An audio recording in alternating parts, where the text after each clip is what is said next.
My name is Justin White, and today I have with me Mr. Nathan Thomas, who is a Tuskegee Airman. How are you doing today, Mr. Thomas? I'm fine. How about yourself? I'm doing wonderful. And if you don't mind, can I get your full name? My full name is Nathan. My middle initial is O. My last name is Thomas. Okay, Mr. Thomas, and how old are you? I am 93 years of age. What year were you born? I was born October the 2nd, 1926. Okay.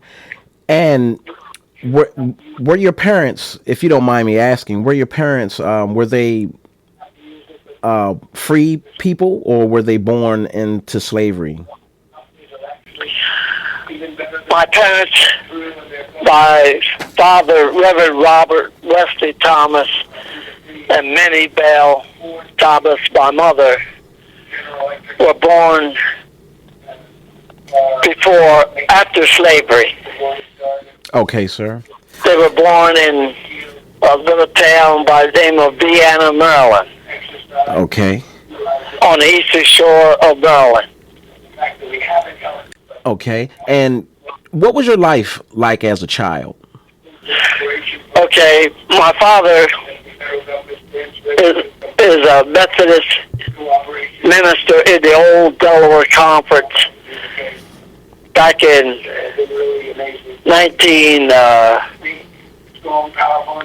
I would say back in the 20s. And I was born in Bridgeville, Delaware. My father had a pastor at a church in Bridgeville, Delaware. And from there, he went to Nassau, Delaware, down near Lewis, Delaware. He had 3 churches, one in Nassau, one in Belltown, one in Rehoboth Beach, Delaware. And as a minister, I come from a family of 10 children, 5 boys, 5 girls. I grew up in a town named Nassau, Delaware. Went to the schools that the DuPont company built for Afro-American education. I went to those 2-room schools up until the 7th grade. Very good teachers. Where they came in good health habits, good hygiene. From there, I went to Salem, New Jersey. My father was a Methodist minister. We moved from there to Salem, New Jersey. That's where I went to school at Salem Grant Street Elementary School, Salem Middle School, and Salem High School. There I matriculated there up until the 10th grade, where my father moved back to a little town called Whitman, Maryland, 6 miles from St. Michael's, Maryland, on the Chesapeake Bay, on the eastern shore of Maryland. That's where I graduated from the Russell Moulton High School, a great black educator, and with the school system of Maryland. From that day, after graduating from Robert Russell Moulton High School, I entered into Delaware State College, which is now Delaware State University, my freshman year. After completing my freshman year, my education was interrupted because of the World War II, losing so many men on the Normandy beach and other parts of the war. The federal government decided to draft Afro-American men who had entered into the colleges like University of Maryland, Eastern Shore, Delaware State University, North Carolina Central, Hampton University, Lincoln University, Cheney University. Just about all the HBCUs were drafted into the service. And from that part, I entered into Fort Meade, Maryland to do my basic training. And from there, they shipped me to Sheppard Field, Texas, where I took an examination and did a high score, mathematics and science. Oh, okay, Mr. Thomas. I'm sorry, I don't mean to interrupt you. What year did you join the military?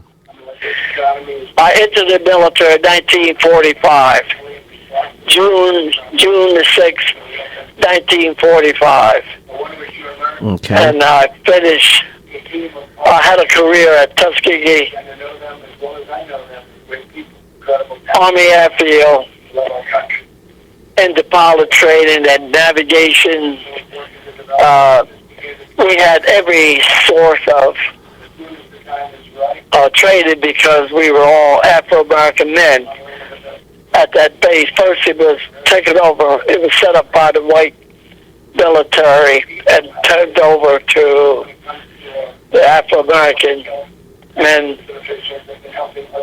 Colonel Benjamin O. Davis, West Point graduate, took over the base. Colonel Benjamin O. Davis had the base, was a great flyer into World War II. If it hadn't for him and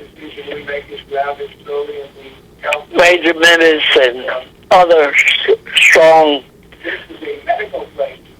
Afro-American men, that's what made the base, as it says, the greatest history of Afro-American men ever to fly and build the American history.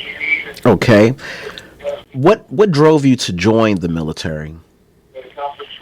What drove me what? What made you join the military? I did not join the military. I was drafted. Okay. I was drafted by the United States of America. Okay. Into the military. We were drafted. They had the best men from the different HBCU, black historical universities and colleges in our country. Okay. And so Tuskegee, where is Tuskegee actually? Tuskegee is in the state of Tuskegee, Alabama. Okay. What was the selection process to become a Tuskegee Airman? The selection of becoming a Tuskegee Airman, you must have passed the basics of science and mathematics. Okay. Good academic course of study, and the men came from all over the United States, from the West Coast, California, the southern part of Texas, all the way up through Chicago, Illinois, through the East Coast, from Washington, Maryland, New York, all through the New England area and the southern parts of the South. Okay. We were from all over the whole entire United States by academic choice. What was it like for you in the military, serving at that time, going through training? How were you treated by your counterparts?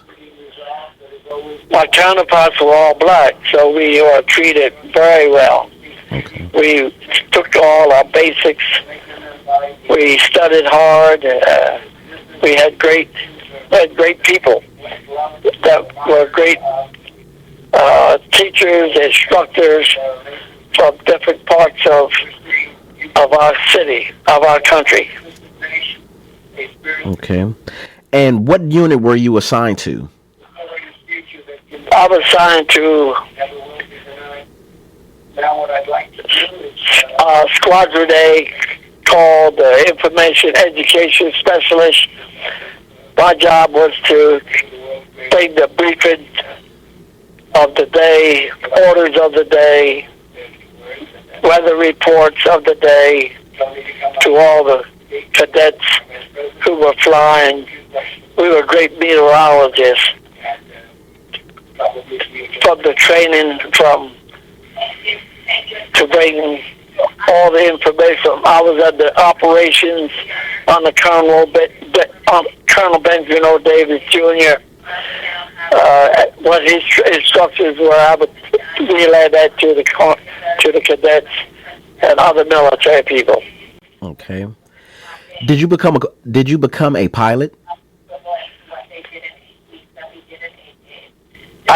I came in from 1945 with the basic training, and into my first phase of cadet training.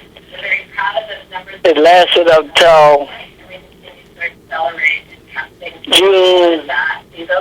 the middle of June 1946, when the war was won by the United States and all the training stopped. We were the first base to be closed after the World War II. We were all transported out and the base was closed. Okay. Did you serve in World War II? Did you go over to Germany? No, I didn't go to Germany. I was here in the United States. Okay. During this time, when the war was taking place, what was your feelings towards that whole situation? My whole situation was, at the first part of the war, we were segregated. They had not thought about drafting Afro-American men into the war. So that was a feeling, trying to serve the country, which they did, like they didn't want you to be a part of this country. Okay. The Tuskegee Airmen, they had a great record. During that time frame, they had successful missions of escorting bombers and not having losses like the white pilots. And how did that make you feel? Well, that made me feel proud because we were some of the best pilot training men, because we were trained very well, because it took a lady by the name of Eleanor Roosevelt to come down and fly with some of the Afro-American men, and she found out that we could fly, and that she ordered new planes, P-37s, P-38, P-51s, P-47s to train, and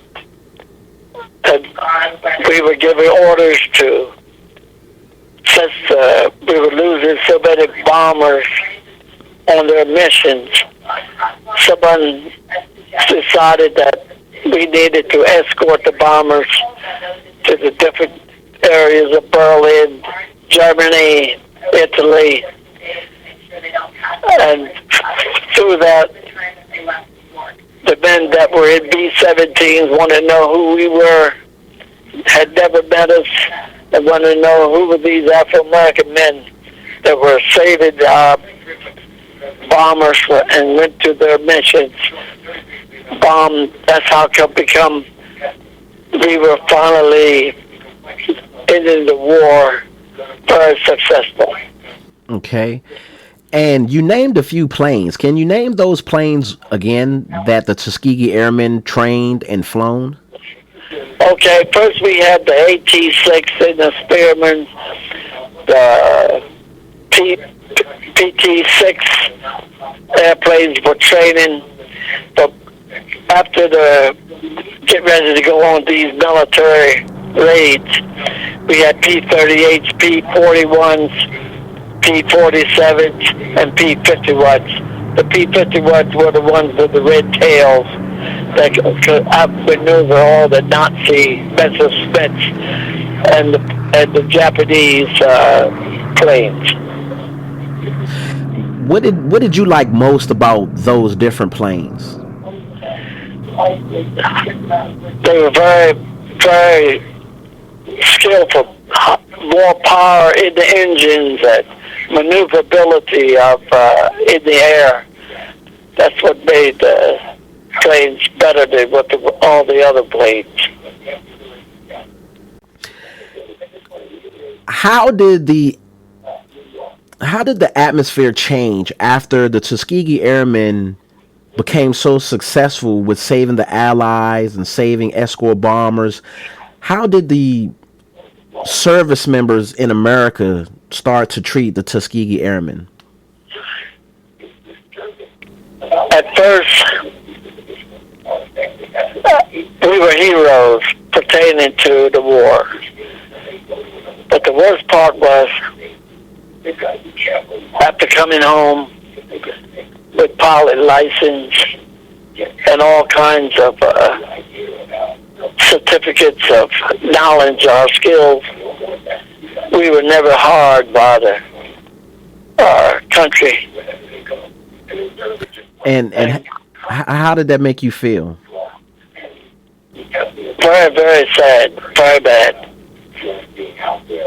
Best thing was the GI Bill of Rights enabled us to go back to college and finish, get our degrees, and here we sit. That's how we began to take president of being a part of this country. It wasn't until Harry Truman became president that he desegregated the service, the army, all the army bases and all the army men, all the Army, Navy, Marines, desegregated where we could go and everything would be all equal. That was the best thing that ever happened. Plus our GI Bill of Rights, that's how things began to change into this country. And then all of a sudden, everybody wanted to know how we were, wanted to know our history, what happened to us during the war. And we began to tell our story. And we had to tell them about, it took a white lady to come down to the Army Air Force Base to get us off the ground and to prove that we were the greatest flyers we were. And that was Miss Eleanor Roosevelt? The President, Franklin D. Roosevelt, wife, the President's wife, back there during Franklin D. Roosevelt's presidential. Okay. How long did you serve in the military? What else? Where else did I serve? Yes. How many years? I served from 1945 to 1947. Okay. And over the course of years, history has told us that the Tuskegee Airmen went through a time when they were used as test subjects and were given syphilis. Is that true? Let me take you back. Prior to Tuskegee Airmen training, we were never allowed into the city of Tuskegee. Only we went to Tuskegee, Alabama, the university, and to different places in the Afro-American neighborhoods. But there was a medical story put out where they needed to test something called syphilis. But that medical report tested a lot of Afro-American men. That was back in the city, in the town, not at the base. We had nothing to do with that experiment, but it was a medical experiment. They used our men, our Afro-American men, for testes, and they gave him that disease of syphilis. Made him very sick. A lot of men died. A lot of health hazards came about from that. It was a poor thing on the government to use our men for guinea pigs, to test different types of medications, created us as pigs, guinea pigs.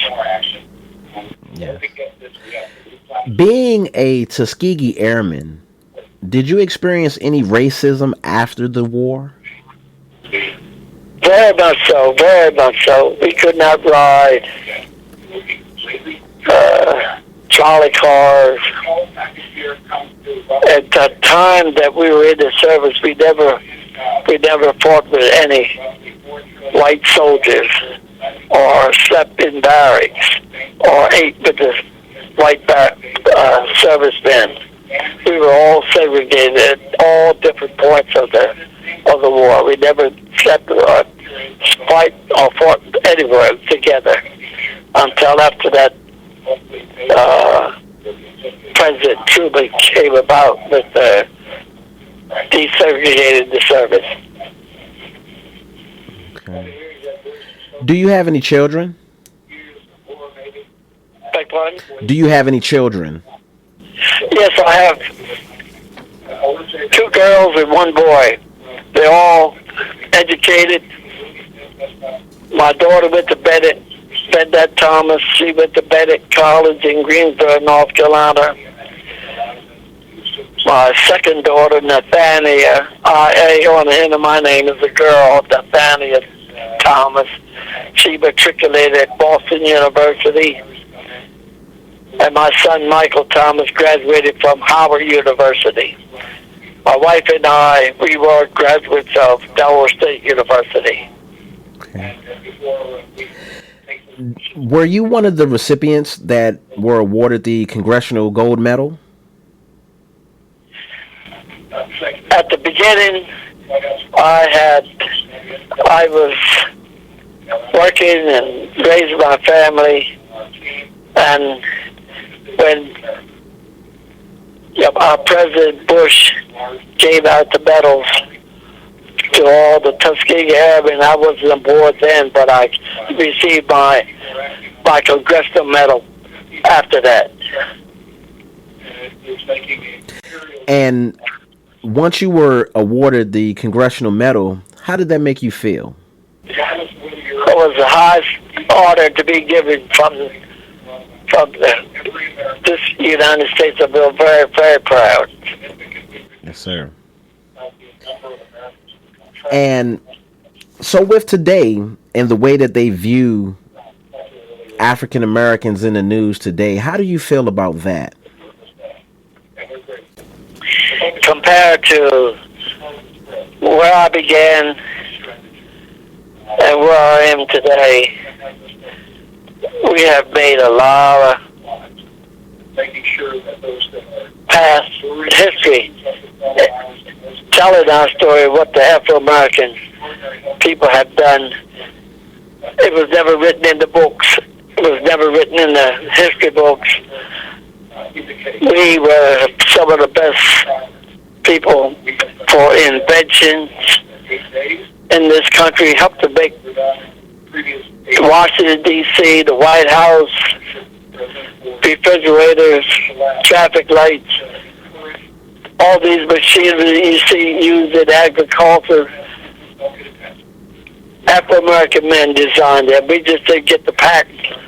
We had no money to make the patent to receive the accolades from all that they had received. And that was the thing that hurt me the most. that we were but we were great carpenters, great masons, great longshoremen, builders of all trades, educators, great teachers, lawyers, doctors. We invented all kinds of medicines. Charles Drew discovered blood plasma. Thurgood Marshall's a better lawyer. We had great people all over. We were great seamstress. We could sew, wash, iron, cook, and sew at the highest points of work. Okay. And so where are you residing at now? I reside here in Philadelphia, Pennsylvania, at the Simpson House. Okay. It's a senior living facility, and it's a 5-star facility. Very nice place. My education, I want to bring you back to where I need to talk to you about my education. Yes, sir. I finished Delaware State University, and we went to Washington, D.C. I worked for the Department of Commerce, Office of International Trade, from there to the School District of Philadelphia, administrative assistant, and then I worked at the post office at night for 31 years, became data technician, one of the highest paying jobs in the post office. And during the time of being an airman, who were some of the airmen that stood out the most that you remember? Some of the better airmen I stood out the most was Roscoe Draper, Chappie Jones, Peter Clark. These were great flyers. Major Menace, Dr. Ludeman Shue. We had all kinds of people at the base.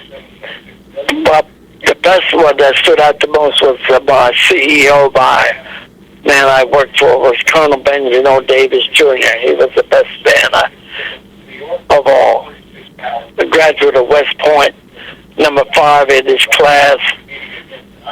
And his father was a 4-star general in the Army, and he also became 4-star. Okay. And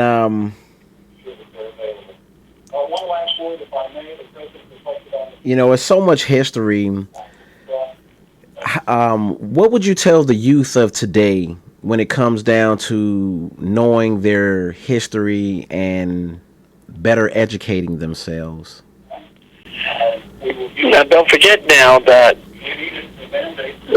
all the men that were at Tuskegee were highly educated men. We were selected by our scores, and there were a lot of great men there. And if you notice, after desegregation, we became commercial pilots for Boeing, UPS, FedEx, American Airlines, Southwest Airlines, American Airlines. We became some of the top pilots in that commercial field. Not only commercial, but private flight fields. And do you, at any point, did you fly planes? I was trained to fly. I've been up many times for flight training, for flight pay down at Tuskegee, but I never had the opportunity to get my license because the war ended. Yes, sir. Did you get a chance to see the movie Red Tails? Yes, I've seen quite a few of the Red Tails. They were a great band, but the thing was, they couldn't get jobs when they came back from the war. This is one of the worst things could have happened because of the color of our skin, that we were allowed to be a part of all situations that we were qualified for. Yes. You know, it's men like you that made me want to join the military, to show, the world that as African American men, we could do anything better. We were smarter. We had all the capabilities to do just like our white counterparts. Well, I'm glad you said that, because I think the white man knew that we were great learners. We never started equally, and we always were segregated because we had inferior books. We didn't get first-class books. We always got second-hand at everything. Schools, until we began to make a mark in this country that's like other people set the examples of setting the tone and letting other people know that we were better than some of the other counterparts. And just knowing that we reached the highest office of this country since when Barack Obama became president, that was the greatest thing that ever happened in my lifetime. Yes, sir. Yes, sir.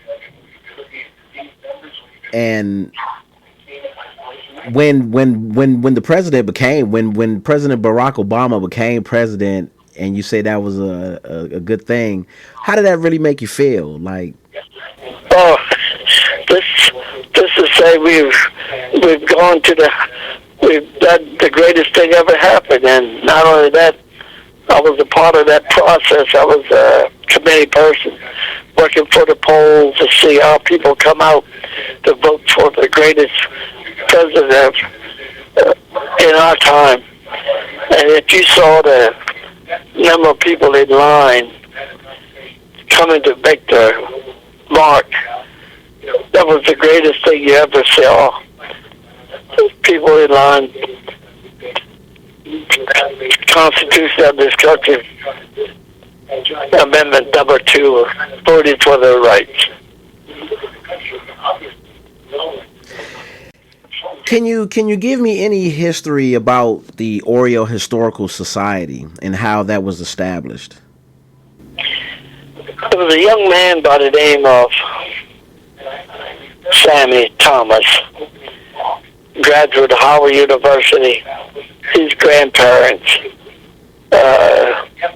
on the eastern shore of Maryland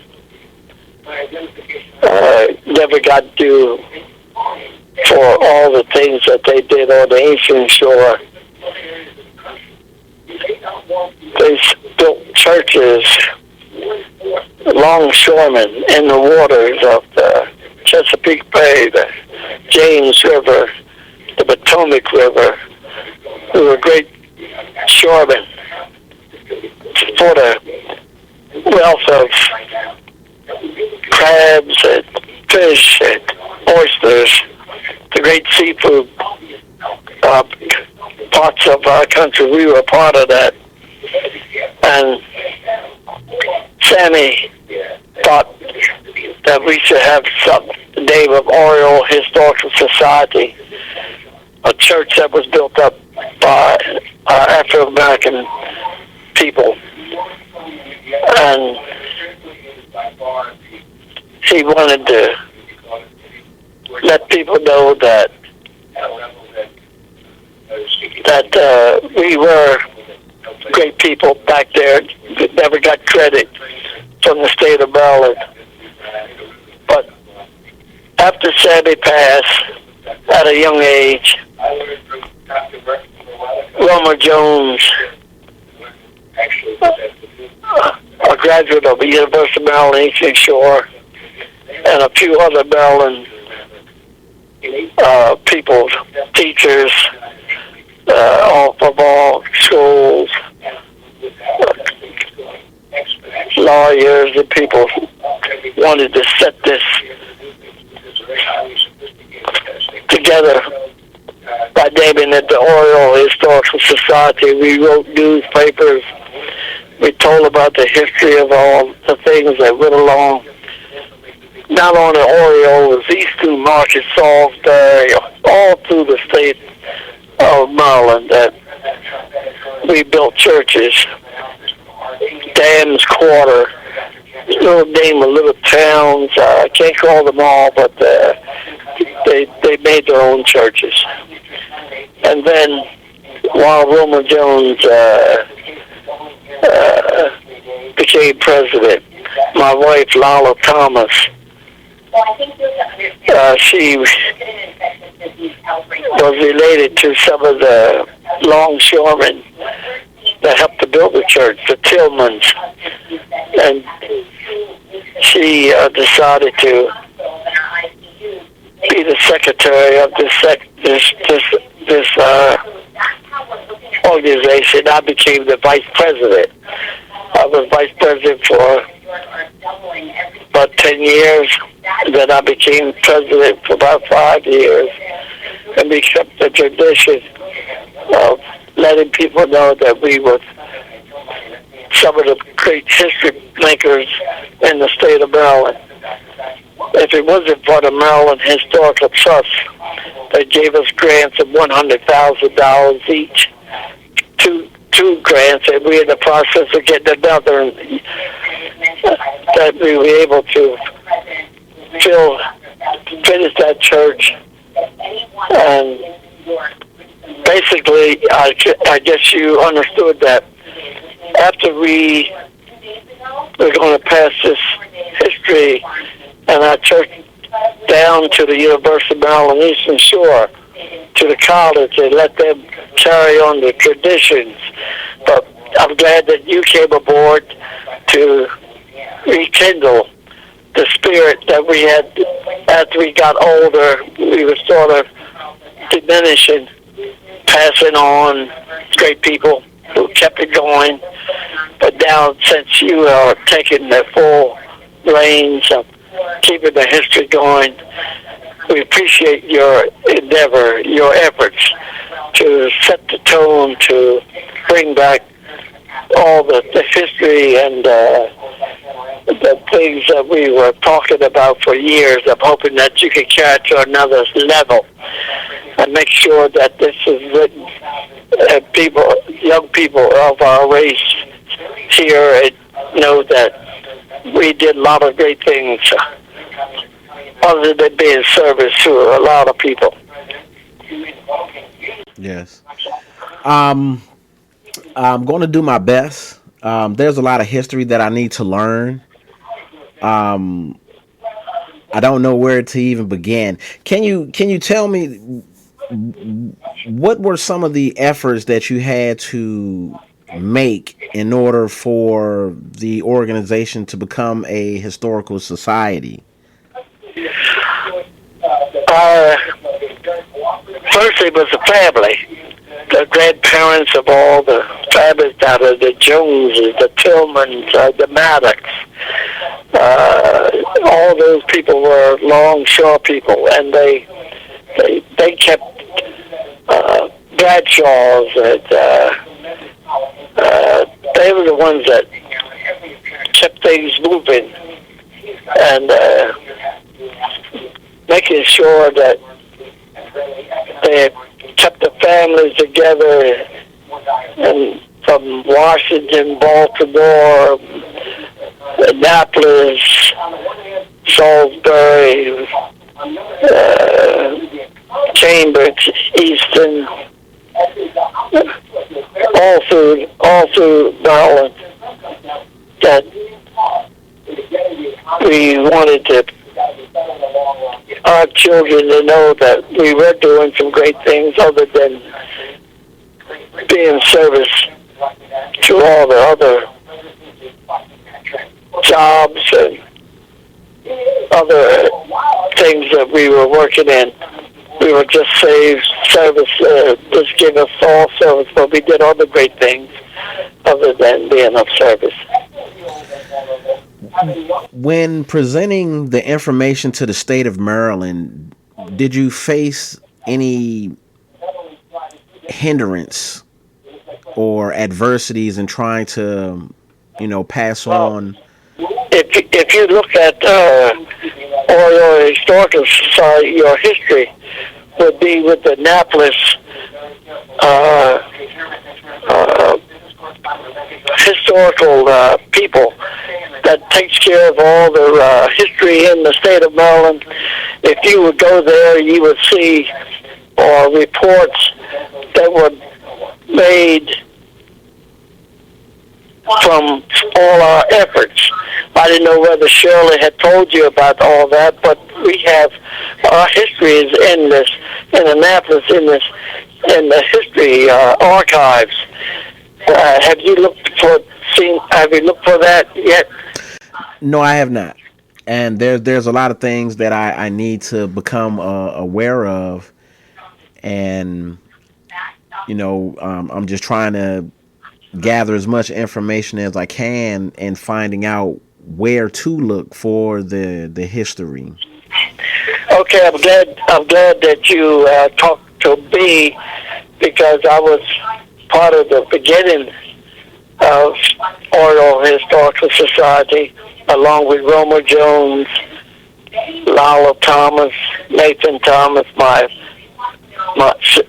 I'm Nathan Thomas, and all the Maddoxes and the Joneses and the Tillmans, all the families down there in Princess Anne would know about the Oriole Historical Society, the churches, the Metropolitan Church, United Methodist Church, University of Maryland, East Shore would know about the Oriole Historical Society, plus Baltimore, different Morgan State University, all the different larger schools would know about the Oriole Historical Society.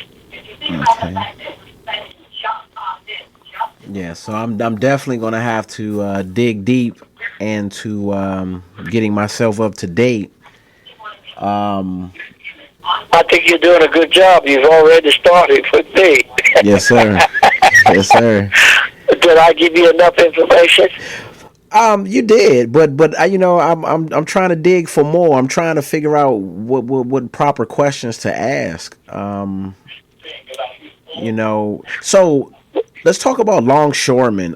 For those who are not, well, Shirley could tell you about the longshoremen, and Shirley Law, the Joneses. William could tell you about the longshoremen. Those are the people that are down near you, that these come to the meetings. And like I say, I'm going to give you some of the data that I have here. I need to turn it over to you. I'm going to send it to Shirley's address. Okay. To make sure you get that. Okay, sir. Matter of fact, I should be getting that together very soon, and let you see just what we were doing and how we were raising money, and what a lot of churches were received grants from Maryland Historical Trust to keep the other churches kept up, maintained, so you can see some of the things that Afro-American people did in the different counties of the state of Maryland. Yes.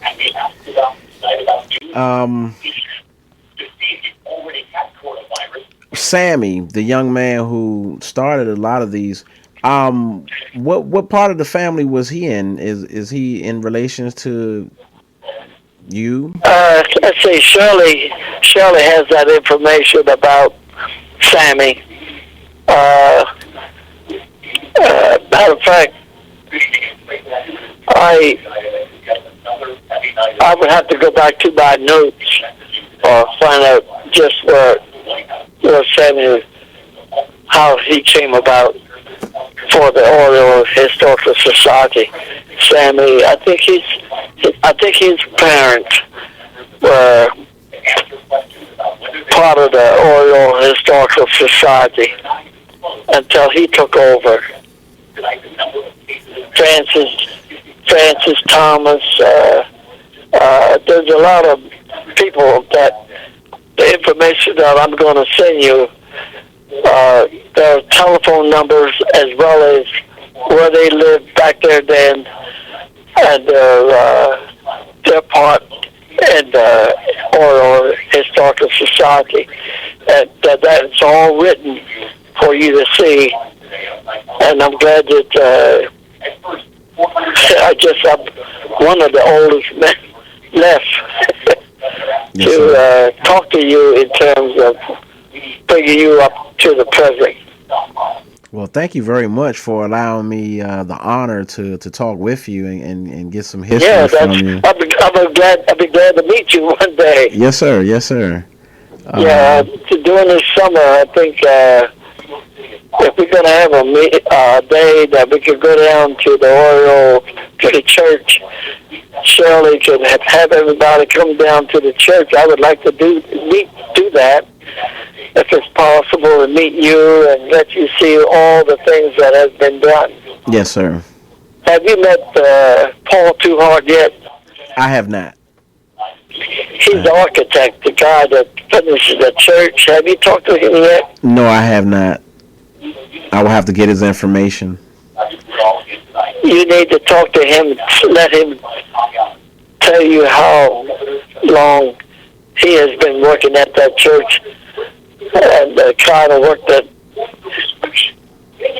restoring a church is very different from building something that, restoring something that was done way back there, and it's not done the way that builders are doing today. Yes. Yes. Because I know my father, he had painted a portrait of the church with members standing in front of it years ago, and well, my picture will probably be there. Okay.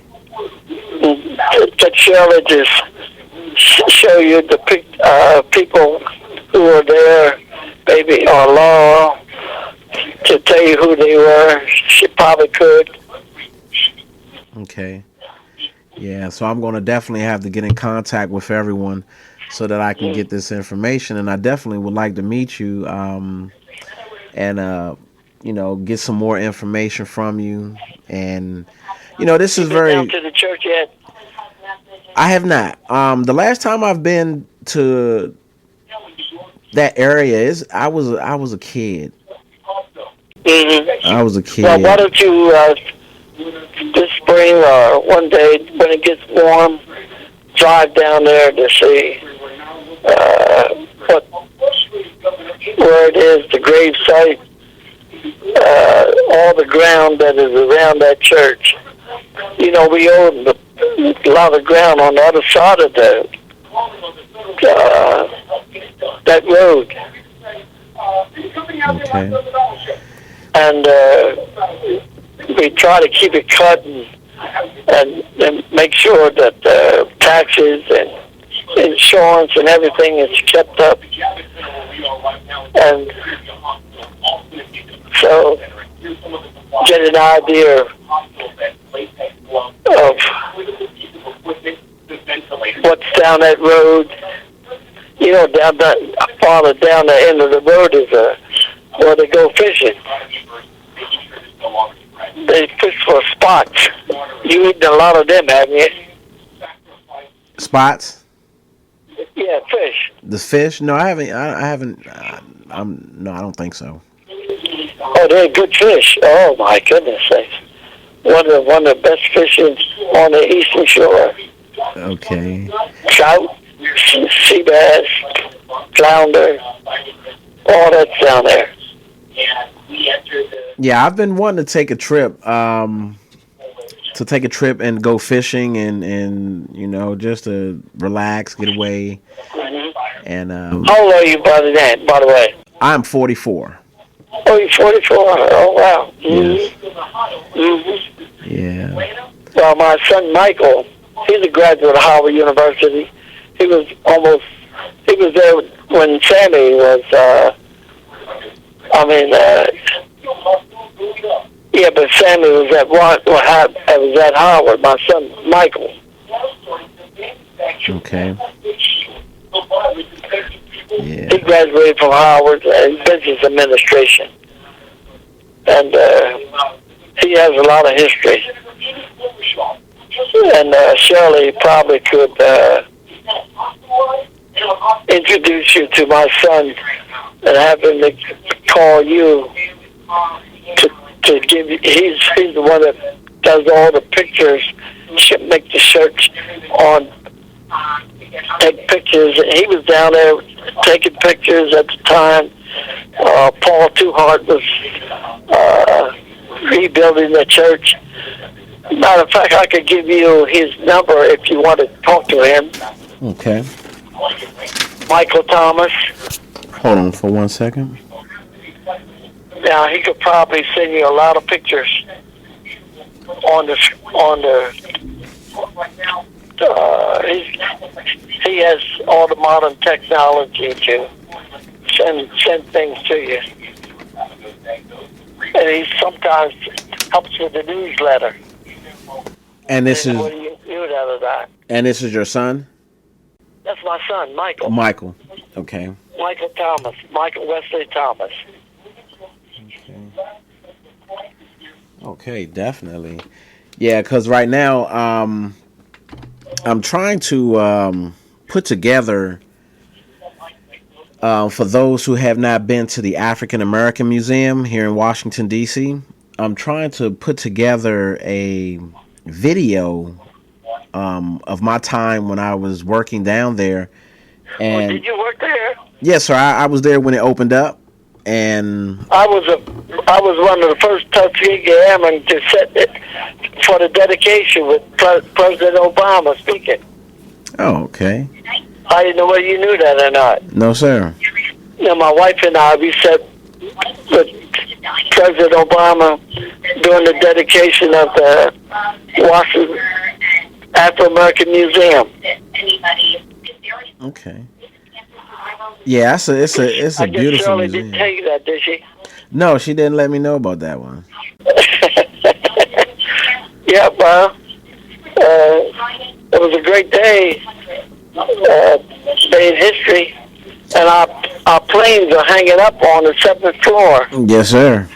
I guess you knew that, the Stedman. Yes, the And Stedman. the train that I was riding on from Atlanta, Georgia, there was one down at the Tuskegee Airmen, the train, segregated train. Mm-hmm. Yes.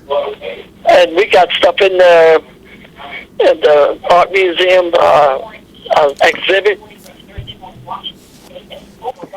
Because last year I had presented to Shirley that if they had any historical items, that I was trying to get it into the African American Museum.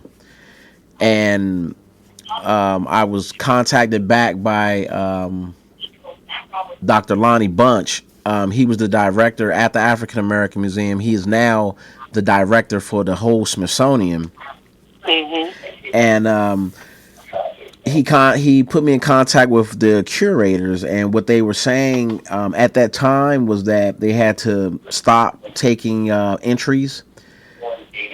But in February of 2020, they were going to start taking collections again, just to make space, because they were saying that, a lot of people wanted to submit artifacts. And Well, there's a chapter down in Washington, and there's a chapter in Virginia of Tuskegee Airmen that would have a lot of artifacts that you would like to see.